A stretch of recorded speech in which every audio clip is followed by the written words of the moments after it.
बिस्मिल्लाहिर्रहमानिर्रहीम। अस्सलाम वालेकुम स्टूडेंट्स, मैं हूं हसन फरीद, आपका फिजिक्स टीचर। आज हम इस चैप्टर का सबसे इंपॉर्टेंट आर्टिकल स्टार्ट करने जा रहे हैं, जो है प्रोजेक्टाइल मोशन के बारे में। अब ये कौन सी मोशन है, हम इसको भी पढ़ेंगे, और ये मोशन जो है वो बाकी मोशन से किस तरह से डिफरेंट है, इसको भी डिस्कस करेंगे। तो आइए स्टार्ट करते हैं आज का लेक्चर। स्टूडेंट्स, इससे पहले कि हम प्रोजेक्टाइल मोशन को डिस्कस करें, क्यों ना हम एक दफा उन मोशंस को डिस्कस कर लें जो हम इस चैप्टर में ऑलरेडी पढ़ चुके हैं। और वो मोशन से मुराद है मेरी one dimensional motion, straight line motion, rectilinear motion और किसी भी एक एक्सिस में मोशन। ये सारे उसके नाम हैं। जब हमारे पास कोई बॉडी स्ट्रेट एक लाइन में मूव करे तो हम इसे बोलते हैं कि ये हमारे पास वन डायमेंशनल मोशन है, क्योंकि वो एक डायमेंशन में ट्रेवल कर रही है। लेकिन आज का लेक्चर स्टार्ट करने से पहले मैं एक बात सपोज कर लूं, वो पूरे लेक्चर में, आज के भी और नेक्स्ट आर्टिकल में भी अप्लाई होगी, और वो ये है कि मैं एयर फ्रिक्शन को और सरफेस फ्रिक्शन को इग्नोर कर रहा हूं। किसी किस्म की कोई एयर फ्रिक्शन नहीं है, कोई सरफेस फ्रिक्शन नहीं है, उसके बगैर हम चीजों को स्टडी करेंगे। नाउ स्टूडेंट, जरा देखते हैं। अगर मेरे पास ये एक बॉल है और मैं इस बॉल को हॉरिजॉन्टल डायरेक्शन में एक पुश यानी कि एक फोर्स दूं, तो ये हॉरिजॉन्टल डायरेक्शन में मूव करेगी। इसकी मूवमेंट को जरा देखते हैं। अगर आप देखें, इसकी मूवमेंट कुछ इस तरह से है कि it is covering equal distance in equal interval of time. वक्त के बराबर वक्फों में बराबर फासला तय कर रही है। यानी कि दूसरे अल्फाज में, हॉरिजॉन्टल डायरेक्शन में अगर एयर फ्रिक्शन को इग्नोर कर दें तो कैसी वेलोसिटी होगी जी? Constant velocity. और जब वेलोसिटी कांस्टेंट हो, वेलोसिटी चेंज ना हो, तो इसे हम क्या बोलते हैं? इसे तो हम बोलते हैं कि एक्सेलरेशन इज जीरो। तो हम ये भी कह सकते हैं वेलोसिटी कांस्टेंट है, हम ये भी कह सकते हैं एक्सेलरेशन इज जीरो। किस एक्सिस की बात कर रहा हूं? हॉरिजॉन्टल में एक्स एक्सिस मूवमेंट। और वो भी कब? जब एयर फ्रिक्शन नहीं होगी। तो ये है हमारे पास एक वन डायमेंशनल मोशन। क्यों वन डायमेंशनल? क्योंकि उसने एक ही डायमेंशन में मूव किया। लेकिन वो इस तरह से मूव क्यों कर रहा है? क्योंकि हमें मालूम है स्टूडेंट्स, इनर्शिया कहता है, लॉ ऑफ इनर्शिया, न्यूटन का फर्स्ट लॉ, कि अगर कोई चीज चल रही है तो वो हमेशा के लिए चलती रहेगी। तो अगर आपसे कोई पूछे कि भाई हॉरिजॉन्टल मोशन इस तरह से क्यों है, तो आप कहेंगे हॉरिजॉन्टल मोशन इस वजह से है, बिकॉज ऑफ इनर्शिया। तो horizontal motion is due to inertia. ये होगी वन डायमेंशनल मोशन, लेकिन हॉरिजॉन्टल डायरेक्शन में वन डायमेंशनल मोशन है। अब जरा इमेजिन करें, अगर मैं किसी बॉल को ऊपर फेंक, अब आपको मालूम है जब मैं किसी बॉल को ऊपर फेंकता हूं तो यहां पर अगर आप एयर फ्रिक्शन इग्नोर कर दें, फिर भी हमें मालूम है कि ग्रेविटी की एक फोर्स मौजूद है जो कि उस ऑब्जेक्ट को नीचे को खींच रही होगी। जब वो उसको नीचे को खींच रही होगी तो चीज जो है वो इक्वल डिस्टेंस कवर नहीं करेगी थ्रू आउट द जर्नी, बल्कि वो क्या करेगी? शुरू में बहुत ज्यादा डिस्टेंस कवर करेगी, लेकिन बाद में आहिस्ता आहिस्ता वो स्लो होना शुरू हो जाएगी। तो अगर हम इस मोशन को देखें तो ये मोशन हमें कुछ इस तरह से नजर आएगी, और आप देख रहे हैं कि शुरू में ज्यादा डिस्टेंस और आहिस्ता आहिस्ता स्पीड कम हो रही है, और एक पॉइंट पर आकर स्पीड जीरो हो जाएगी, जहां से वो वापस गिर जाएगा। अगर हमसे ये पूछा जाए कि वर्टिकल मोशन इस तरह से क्यों है, तो आप कहेंगे वर्टिकल मोशन इस वजह से है ड्यू टू ग्रेविटी। ग्रेविटी की वजह है। तो हमारे पास जो वर्टिकल मोशन है वो इक्वल टाइम में इक्वल डिस्टेंस कवर नहीं कर रहे। नाउ स्टूडेंट्स, अगर हम वर्टिकल मोशन में देखें तो क्या यहां पर स्पीड कांस्टेंट है? आप कहेंगे नहीं, speed is not constant, speed is variable. और जब स्पीड चेंज हो, वेलोसिटी चेंज हो, तो हमारे पास बॉडी में क्या होता है बेटा? एक्सेलरेशन। जिसका मतलब वर्टिकल अगर कोई चीज को फेंके तो उसमें एक्सेलरेशन होगा।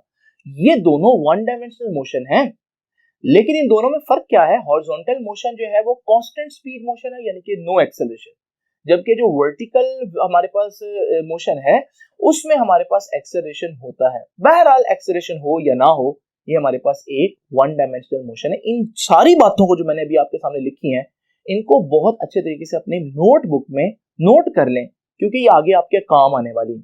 अदरवाइज आपको ये लेक्चर समझ में नहीं आएगा। इमेजिन करें कि हमारे पास एक बच्चा एक ट्रक में है और ट्रक रुका हुआ है, और वो बच्चा एक बॉल से कैच खेल रहा है। बॉल फेंकता है और वापस बॉल उसके हाथ में आती है।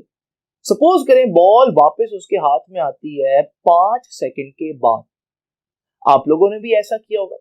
लेकिन स्टूडेंट्स, आपके ख्याल में जब ये ट्रक चल रहा होगा और वो बॉल को ऊपर फेंकेगा तो ट्रक तो आगे को निकल जाएगा, तो बॉल गिरेगी पीछे। क्या ऐसा होगा? अगर आपने देखा हो स्टूडेंट, जब आप चलती गाड़ी में किसी चीज को ऊपर फेंके, गाड़ी जितना मर्जी तेज चल रही हो फिर भी आपके हाथ में ही आती है वो चीज, आप फिर भी उसको कैच कर लेते हैं। इसका मतलब ऐसा नहीं होगा।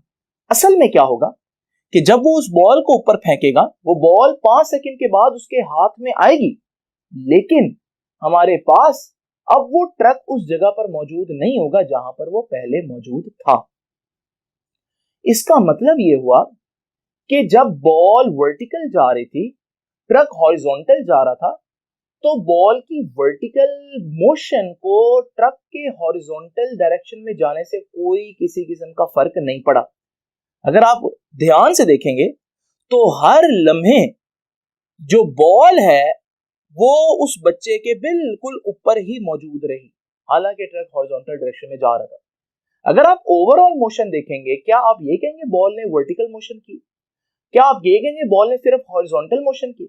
आप कहेंगे बॉल ने वर्टिकल मोशन भी की है और बॉल ने हॉरिजॉन्टल मोशन भी किया, क्योंकि बॉल अगर हम देखें उस जगह पर नहीं गिरी जहां पर उसको ऊपर फेंका गया था।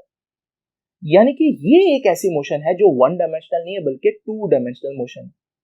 स्टूडेंट एक और एग्जांपल को देखते हैं। अगर आपके पास एक प्लेन है और ये प्लेन उड़ रहा है और इससे एक पार्सल गिराया जाता है, आप देखेंगे जब ये पार्सल गिरेगा तो ये पार्सल प्लेन के साथ साथ मूव करेगा और हमेशा प्लेन के नीचे रहेगा। यानी कि जिस पॉइंट पर पार्सल को आपने फेंका वहीं नहीं गिरेगा, बल्कि ये भी प्लेन की स्पीड से आगे जाएगा, क्योंकि जब ये प्लेन के अंदर था तो जो स्पीड प्लेन के पास वही इसके पास। यानी कि यहां पर भी आप देखेंगे कि पार्सल के आगे जाने की जो मोशन है हॉरिजॉन्टल मोशन, उसकी वर्टिकल मोशन की वजह से डिस्टर्ब नहीं हो रही।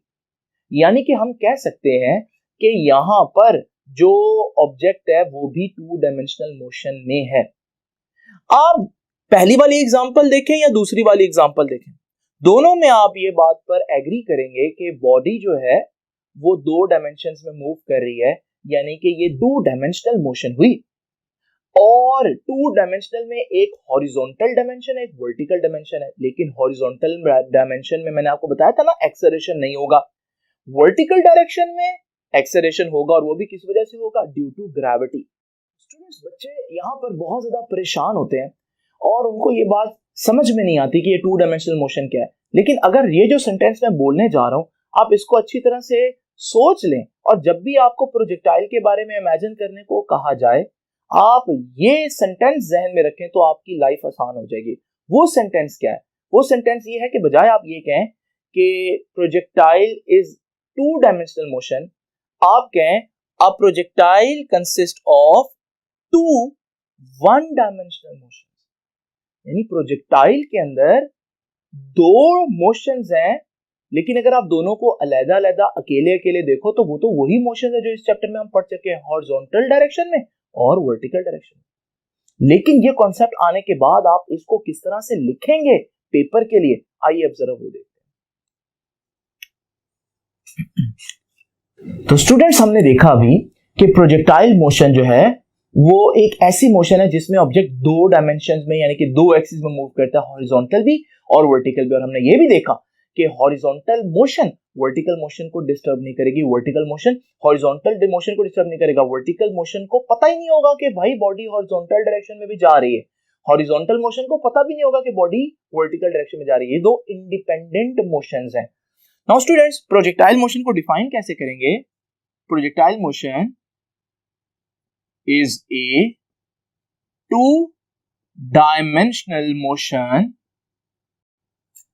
two-dimensional motion। मैंने आपको क्या बताया स्टूडेंट्स? आप कहें ये टू डायमेंशनल मोशन नहीं है, ये टू वन डायमेंशनल मोशंस हैं, एक एक्स एक्सिस में और एक वाई एक्सिस में। बहरहाल बुक की वर्डिंग को हम फॉलो करेंगे। Is a two dimensional motion under constant acceleration due to gravity. देखिए ना, मैंने आपको पहले बताया कि कितने एक्सिस में मूव कर रहा है? दो एक्सिस में। हॉरिजॉन्टल में कोई एक्सेलरेशन नहीं होगा, वर्टिकल में एक्सेलरेशन होगा, ग्रेविटी। तो पूरी प्रोजेक्टाइल में अगर हम देखें तो एक ही एक्सेलरेशन है, वो भी ड्यू टू ग्रेविटी है। नाउ स्टूडेंट्स कुछ एग्जांपल्स ऐसी जिनमें बॉडी एक डायमेंशन की बजाय दो डायमेंशन में मूव करे, तो जरा देखते हैं जी। नंबर 1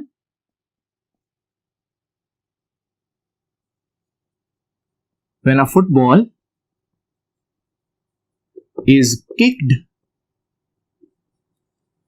एट सम एंगल,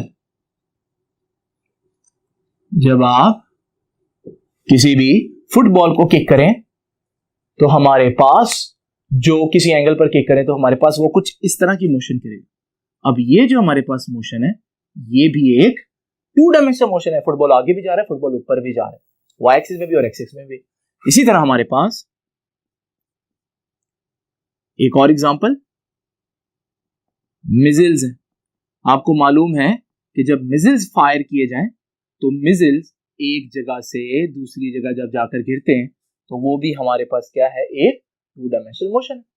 और अभी जो मैंने आपको एग्जांपल्स दिखाई एनिमेशंस में, आपने देखा कि वो एग्जांपल्स में समटाइम्स ऐसा होता है कि एक शख्स के लिहाज से वन डायमेंशनल मोशन है लेकिन किसी और के लिहाज से टू डायमेंशनल। जैसे कार, जब कार रेस्ट पर थी तो आपने ऑब्जेक्ट को, बॉल को ऊपर फेंका और वापस आपके हाथ में आई, आप समझ रहे हैं वन डायमेंशनल। लेकिन जब कार चलेगी और आप इसी तरह ऑब्जेक्ट को फेंकेंगे वापस आपके हाथ में आएगी, आप अभी भी समझ रहे होंगे वन डायमेंशनल। लेकिन बाहर से कोई देखेगा, वो देखेगा कार ऐसे जा रही है तो वो कहेगा कि नहीं ये वन डायमेंशनल नहीं है, बॉल आगे भी जा रही है। आपको नहीं लग रहा क्योंकि आप भी तो उसी स्पीड से आगे जा रहे हैं। इसका मतलब ये है कि projectile motion some time guess करना थोड़ा सा ट्रिकी हो सकता है। इनफैक्ट स्टूडेंट्स, मैं तो ये कहता हूं कि every time when you jump on earth you think you have move in one dimension but you haven't. तो ये देखिए हमारे पास, अगर मैं एक जमीन पर खड़ा हूं, मैं इसको जंप करता हूं, जैसे ही मैं जंप करूंगा अब मुझे लगता है कि मैं वापस उसी जगह पर आकर गिरा हूं जमीन के ऊपर। लेकिन अगर आपको मालूम हो तो हमें आइडिया कि जमीन भी तो मूव कर रही है सन के गिर्द। तो जब ये पूरा सिनेरियो अगर आप देखें, जमीन भी मूव कर रही है सूरज के गिर्द, तो जब आप जंप करेंगे और आप इस मोशन को गौर से देखें तो आप हालांकि उसी पॉइंट पर आकर गिरेंगे जमीन पर, लेकिन स्पेस में आप उस पॉइंट पर नहीं। तो ये भी एक प्रोजेक्टाइल होगी। तो हमारे पास प्रोजेक्टाइल आपको हर जगह पर नजर आएंगे, इवन उन जगहों पर भी जहां दिखने में वन डायमेंशन है लेकिन एक्चुअली वो भी टू डायमेंशनल मोशन किसी और फ्रेम ऑफ रेफरेंस के हिसाब से बन जाएगी। Now students, last thing is trajectory. Trajectory क्या है कि प्रोजेक्टाइल का पाथ कैसा होता है। देखिए जी, हमने दो किस्म के प्रोजेक्टाइल देखे स्टूडेंट्स। नंबर वन, एक में हमने प्रोजेक्टाइल को ऐसे फेंका और प्रोजेक्टाइल यूं आकर नीचे गिर गया। ये जो प्रोजेक्टाइल हमने देखा ये भी प्रोजेक्टाइल है क्योंकि हमारे पास एक्स एक्सिस में भी मूव कर रहा है और वाई एक्सिस में भी मूव कर रहा है। ये जो हमारे पास कर्व है ना स्टूडेंट्स, इसे बोलते हैं पैराबोलिक कर्व या पैराबोला। तो अगर हमारे पास आपसे कोई पूछे कि भाई ट्रेजेक्टरी क्या होती है, तो पहले तो आप डिफाइन करेंगे what is trajectory. Path followed by A projectile. एक प्रोजेक्टाइल जिस पाथ से गुजरेगा, उसका जो पाथ बनेगा उसे हम क्या बोलते हैं कि ये इसकी ट्रेजेक्टरी है। और वो क्या होती है ट्रेजेक्टरी, वो होती है एक पैराबोलिक कर्व। कर्व कई किस्म की होती है, स्पेशल कर्व है पैराबोलिक कर्व। और अगर आप देखेंगे, मैं इस प्रोजेक्टाइल को अगर जैसे फुटबॉल को किक करूं तो फिर यूं जाकर गिरेगा, ये भी प्रोजेक्टाइल है हमारे पास, ये भी हमारे पास प्रोजेक्टाइल है। लेकिन अब ये कर्व इस कर्व से मैच नहीं कर रही। लेकिन अगर आप यहां पर कट करो ना स्टूडेंट्स, तो इतना हिस्सा यही नहीं, तो इसका मतलब ये भी एक प्रोजेक्टाइल ही है। बस ये है कि इसके स्टार्ट में भी प्रोजेक्टाइल है और इसके पहले भी प्रोजेक्टाइल है, बाद में प्रोजेक्टाइल है। तो हमारे पास ये भी एक पैराबोलिक कर्व है। और स्टूडेंट्स, इन दोनों को हमने पढ़ना है। आज मैं इस लेक्चर में आपको ये पढ़ाऊंगा एज ए केस नंबर 1 और इसको पढ़ाऊंगा मैं नेक्स्ट लेक्चर में एज ए केस नंबर 2। क्या इनमें बहुत ज्यादा फर्क होगा? हरगिज नहीं। छोटी छोटी बातें हैं जो हम लोगों ने इसको डिस्कस करनी है। तो अब जरा देखते हैं कि ये केस नंबर 1 को हम लोगों ने किस तरह से डिटेल में पढ़ा। स्टूडेंट्स, ये देखिए जी, स्वीप प्रोजेक्टाइल का केस नंबर 1 हम पढ़ेंगे। और केस नंबर 1 को मैंने नाम दिया है when a ball is throne horizontally, यानी कि बॉल को मैं सिर्फ ऐसे फेंकूंगा। मैंने आपको बताया था अभी कि हमारे पास दो किस्म के प्रोजेक्टाइल बन सकते हैं। एक में आप बॉल को पहले किसी एंगल पर फेंक रहे हैं, इसमें आप बॉल को हॉरिजॉन्टल फेंक रहे हैं। मैं इस प्रोजेक्टाइल की बात कर रहा हूं। अब मैं हॉरिजॉन्टल फेंकूंगा, लेकिन क्या वो हॉरिजॉन्टल जाता रहेगा? नहीं, वो आगे जाकर कर्व हो जाएगा क्योंकि ग्रेविटी डाउनवर्ड खींच रही है। और हमारे पास जब वो कर्व होगा तो ये कुछ सिस्टम इस तरह से बनेगा। पहले जब प्रोजेक्टाइल्स को पुराने जमाने में देखा जाता था तो लोग परेशान होते थे कि भाई इसको कैसे सॉल्व करेंगे, ये तो ना वाई एक्सिस में मूवमेंट है ना एक्स एक्सिस में है, ये वन डायमेंशनल तो है नहीं, तो फिर इसको कैसे सॉल्व करेंगे। लेकिन जब बाद में आज हम लोगों ने देखा भी कि जब ये टू डायमेंशनल मोशन है, लेकिन आप इसको कह सकते हैं कि ये टू वन डायमेंशनल मोशंस हैं, टू वन डायमेंशनल मोशन, यानी कि बॉल की X axis movement Y axis को डिस्टर्ब नहीं करे और वाई एक्सिस की मूवमेंट एक्स एक्सिस को डिस्टर्ब नहीं करे। इस सूरत में लोगों को ये आइडिया आया कि क्यों ना हम वाई एक्सिस की कैलकुलेशन अलग करें, और जब वाई एक्सिस की कैलकुलेशन करनी तो वाई एक्सिस का एक्सेलरेशन, वाई एक्सिस का डिस्टेंस, वाई एक्सिस की वेलोसिटी पुट करेंगे। जब एक्स एक्सिस में कैलकुलेशन करनी है तो फिर सारी चीजें एक्स एक्सिस में पुट करेंगे। अब हमें मालूम है हॉरिजॉन्टल मोशन में कि हमने we have ignored air friction, ऐसे ही हमने पहले ये डिसाइड कर लिया था कि there is no air friction. जब एयर फ्रिक्शन नहीं होगी तो हॉरिजॉन्टल जाने वाली वेलोसिटी को एक ही चीज छेड़ सकती थी और वो थी एयर फ्रिक्शन, और वो तो है नहीं। तो आप देखेंगे बॉडी के जो आगे जाने की जो स्पीड है ये हमेशा बराबर रहेगी। मैं टोटल स्पीड की नहीं बात कर रहा, मैं बॉडी के आगे जाने की स्पीड की बात कर रहा हूं। तो इसका मतलब हम कहेंगे कि ये हॉरिजॉन्टल वेलोसिटी तो कांस्टेंट हुई, और आपको मालूम है कांस्टेंट हॉरिजॉन्टल वेलोसिटी, और हमें मालूम है कि अगर किसी चीज की हॉरिजॉन्टल वेलोसिटी कांस्टेंट हो तो उसका एक्सेलरेशन जीरो है। तो हम कहेंगे कि हॉरिजॉन्टल डायरेक्शन में किसी किस्म का कोई एक्सेलरेशन नहीं होगा, हॉरिजॉन्टल डायरेक्शन। अब जरा देखते हैं वर्टिकल मोशन को भी।